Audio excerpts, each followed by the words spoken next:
Dünyanın ilk operativ reaktiv qırıcısı Messerschmitt 262.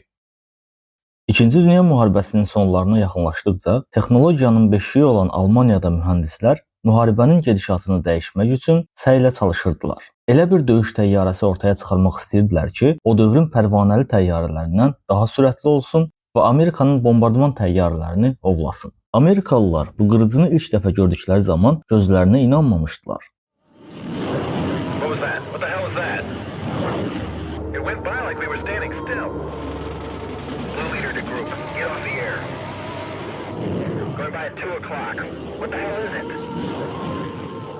It was the Messerschmitt 262, the world's first operational jet fighter. Sürəti saatda 800 km olmaqla o dövrün 150-300 km/saat sürəti olan təyyarələrindən daha üstün idi və düşmən təyyarələrinin bacarmadığı şaquli qalxma qabiliyyətinə də sahib idi.